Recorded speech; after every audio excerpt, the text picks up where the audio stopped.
आज के वीडियो में हम लोग पढ़ेंगे speed control of separately excited DC motor. तो जैसे कि आपको पता है कि दो डीसी मोटर होता है, मुख्य रूप से हम लोग दो टाइप के ही मानते हैं, है ना, सेल्फ एक्साइटेड और सेपरेटली एक्साइटेड। तो जो सेल्फ एक्साइटेड सिस्टम होता है उसमें जो है एक्साइटेशन जो सिस्टम होता है, मतलब फील्ड वाइंडिंग को एक्साइट करने के लिए वो जो है मेन सप्लाई का उपयोग करते हैं, है ना। तो और ये जो हम लोग आज पढ़ रहे हैं ये है सेपरेटली एक्साइटेड डीसी मोटर। मतलब इसमें जो फील्ड सिस्टम है इसको एक्साइट करने के लिए आपको अलग से सिस्टम की ज़रूरत पड़ती है। मतलब ये आपका सप्लाई वोल्टेज हो गया इधर से, ठीक है। तो ये इसका जो फील्ड सिस्टम है ये आपको वीएफ दिख रहा है ना, इसी को बोला जाता है इसका फील्ड सिस्टम, ठीक है। तो यहाँ से हम लोग अलग से एक सप्लाई दे रहे हैं, ये यहाँ पे इसका फील्ड है एक्चुअल में आर्मेचर फील्ड, है ना। यहाँ पे इसके फील्ड वाइंडिंग को एक्साइट करने के लिए एडिशनल सप्लाई दे रहे हैं ये वीएफ करके यहाँ से, है ना। तो इसको बोला जाता है सेपरेटली एक्साइटेड डीसी मोटर। मतलब इसमें फील्ड को एक्साइट करने के लिए अलग से हम लोग पावर सप्लाई देते हैं, ठीक है। तो ये सिंपल एक सर्किट डायग्राम इसका दिख रहा है, इक्विवेलेंट सर्किट डायग्राम है ये सेपरेटली एक्साइटेड डीसी मोटर का। तो ये आपका आर्मेचर रेजिस्टेंस है RA, ठीक है। ये आपका मोटर है, इसका बैक EMF EB, और क्योंकि इसका सेपरेटली एक्साइटेड डीसी मोटर है तो इसके लिए हम लोग फील्ड एक्साइट करने के अलग से सप्लाई दे रहे हैं, जिसका वोल्टेज है VF, करेंट है IF और इसका रेजिस्टेंस है RF, ठीक है। तो फाइनली इसको हम लोग जब देखेंगे तो इसमें फील्ड सर्किट का जो इक्वेशन है VF equals to IF into RF, ठीक है।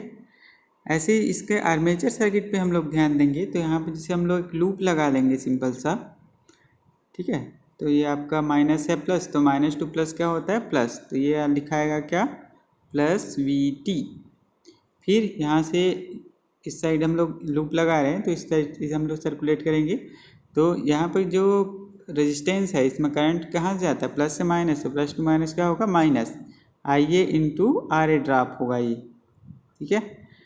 फिर यहाँ पे जब आ जाएंगे बैक पे ऊपर प्लस नीचे माइनस है तो plus to minus minus minus EB is equals to 0।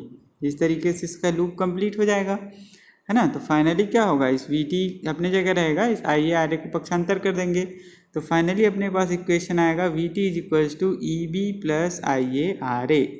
मतलब जो टर्मिनल वोल्टेज होगा जो इसका जो इनपुट का काम कर रहा है ये किसके बराबर होगा, इस मोटर पे जो बैक EMF डेवलप हो रहा है प्लस इसके रेजिस्टेंस में जो ड्रॉप होगा, आर्मेचर में जो वोल्टेज ड्रॉप होगा उसके बराबर होगा, है ना।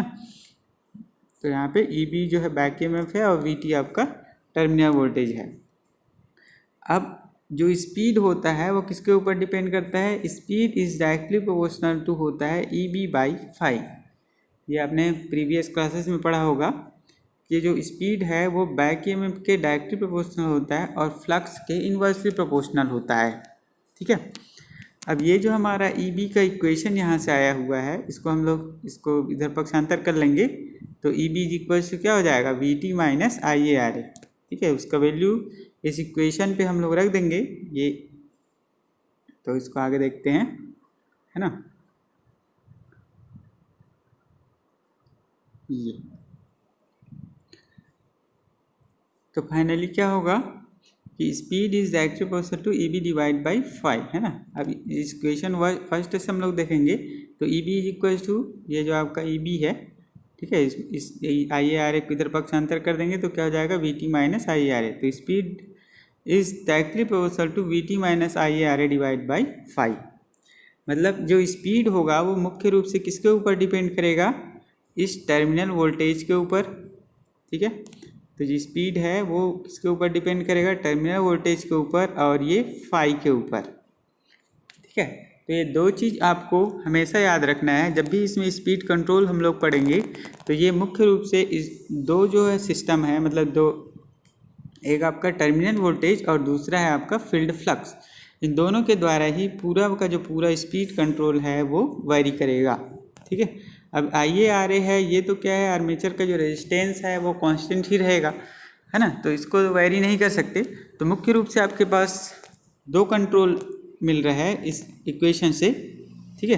तो फर्स्ट को बोलते हैं armature terminal voltage control system. मतलब इस VT को चेंज करेंगे स्पीड का मोटर का टर्मिनल उसको बढ़ा देंगे, ठीक है। टर्मिनल वोल्टेज बढ़ाएंगे तो स्पीड क्या हो जाएगा, ऑटोमेटिकली बढ़ जाएगा, ठीक है। ऐसे ही जब हम लोग इसके स्पीड को कम कर देंगे टर्मिनल वोल्टेज को, तो स्पीड भी क्या हो जाएगा, ऑटोमेटिकली डाउन हो जाएगा, क्योंकि ये दोनों क्या है, डायरेक्टली प्रोपोर्शनल है, ठीक है। तो इसको ध्यान रखेंगे। तो terminal armature terminal voltage control method जो फर्स्ट मेथड होता है, उसमें क्या करेंगे, वोल्टेज के द्वारा स्पीड को कंट्रोल करते हैं, ठीक है। फिर सेकंड है फील्ड फ्लक्स कंट्रोल मेथड। तो जो फील्ड फ्लक्स कंट्रोल मेथड है, अब इसमें क्या है, हम लोग फील्ड को एक्साइट करने के लिए एडिशनल जो सप्लाई दे रहे थे, ठीक है, तो वहाँ से ये जो फ्लक्स है वो कंट्रोल होता है। अगर इस फ्लक्स का वैल्यू को हम लोग कम कर देंगे तो स्पीड क्या हो जाएगा, हाई हो जाएगा, ठीक है, क्योंकि ये क्या है, फ्लक्स जो है वो डिवाइड बाई में है ना। तो इसका वैल्यू को देखिए थोड़ा सा गड़बड़ हो रहा है, अगर इसके वैल्यू को हम लोग बढ़ाएंगे, ठीक है, फ्लक्स का वैल्यू को अगर इंक्रीज करेंगे क्योंकि आपका डिवाइड में है, ठीक है, तो इस केस में क्या होगा, स्पीड आपका डाउन होगा, ठीक है। फ्लक्स का वैल्यू बढ़ाने से ये स्पीड का वैल्यू जो है वो डाउन होगा, क्योंकि ये इन्वर्सली प्रोपोर्शनल है, ठीक है। तो इसको ध्यान रखना है। अगर बाय द वे हम लोग को स्पीड को बहुत ज़्यादा बढ़ाना है तो उस केस में क्या करेंगे, फ्लक्स को कम कर देंगे। फ्लक्स का वैल्यू कम होगा तो स्पीड का वैल्यू क्या होगा, बढ़ेगा। इन्वर्सली प्रोपोर्शनल का यही मतलब है कि मतलब जिस क्वांटिटी को आप लोग कम करेंगे तो उसका जो प्रोपोर्शनल वाला है, इन्वर्सली प्रोपोर्शनल वाला, वो बढ़ेगा, है ना। तो इस तरीके से दो कंट्रोल हो गया, फील्ड फ्लक्स कंट्रोल और आर्मेचर टर्मिनल वोल्टेज कंट्रोल। अब ये कहाँ से कहाँ तक इसका उपयोग करते हैं, इसको हम लोग देखेंगे। तो मुख्य रूप से ये जो आपका ये चीज़ समझ लेते हैं पहले कि बेस स्पीड क्या होता है, ठीक है। तो रेटेड वोल्टेज और रेटेड करंट की मोटर का जो एक्चुअल स्पीड है वो कहलाता है बेस स्पीड, है ना। तो इस चीज़ को आपको ध्यान रखना है कि रेटेड वोल्टेज और रेटेड करंट में जो मोटर का एक्चुअल स्पीड होगा वही कहलाएगा उसका बेस स्पीड। तो इसमें दो टाइप का जो अपने कंट्रोल पढ़ा है, आर्मेचर वोल्टेज कंट्रोल और फील्ड फ्लक्स कंट्रोल। तो इसमें जो है ध्यान रखने वाली बात यह है कि किस लेवल तक हम लोग टर्मिनल वोल्टेज को बढ़ाएंगे, ठीक है, उसको आपको ध्यान देना है। तो फर्स्ट है आर्मेचर वोल्टेज कंट्रोल मेथड। इसमें क्या होता है कि बेस स्पीड से कम स्पीड तक कंट्रोल करने के लिए इसका उपयोग किया जाता है। जैसे आपका base speed by the way आपका 1000 आरपीएम है ना। बेस स्पीड मान लेते हैं अगर 1000 आरपीएम है, तो उससे कम अपने को करना है स्पीड को, 500 करना है, 600 करना है, 800 करना है, तो उस केस में हम लोग इस मेथड को अडॉप्ट करते हैं, आर्मेचर वोल्टेज कंट्रोल मेथड को, है ना। तो इस कंट्रोल में आर्मेचर करंट और जो फील्ड फ्लक्स है ये क्या रहेगा, कांस्टेंट रहेगा, ठीक है। इसलिए क्योंकि आपका ये इसमें सिर्फ क्या कर रहे हैं हम लोग, वोल्टेज को बढ़ा रहे हैं, तो इस केस में जो आर्मेचर करंट है और जो फील्ड फ्लक्स है वो क्या रहेगा, कांस्टेंट रहेगा। इसलिए इसको हम लोग कई बार कांस्टेंट टार्क ड्राइव मेथड भी बोला जाता है। तो इस चीज़ को ध्यान रखेंगे कि ये जो आपका आर्मेचर वोल्टेज कंट्रोल मेथड है इसको कांस्टेंट टार्क ड्राइव मेथड भी बोला जाता है। उसके बाद जो सेकंड है फील्ड फ्लक्स कंट्रोल मेथड, ठीक है, इसका सेकंड मेथड है।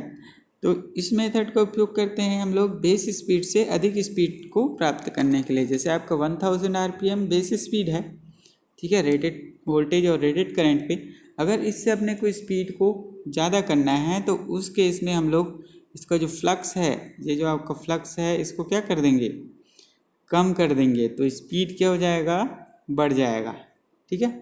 तो इस तरीके से हम लोग इसमें क्या करेंगे, केवल जो फ्लक्स है उसको कम करेंगे तो स्पीड ऑटोमेटिकली बढ़ेगा। इसलिए ये जो आपका मेथड है इसको बोला जाता है कांस्टेंट पावर ड्राइव। इसमें वोल्टेज भी कांस्टेंट रहेगा और करंट भी इसका कांस्टेंट रहेगा, इसलिए इसको बोला जाता है कांस्टेंट पावर ड्राइव मेथड। तो इस तरीके से ये दोनों मेथड आपको याद रखना है, कांस्टेंट टार्क ड्राइव मेथड और कांस्टेंट पावर ड्राइव मेथड, ठीक है।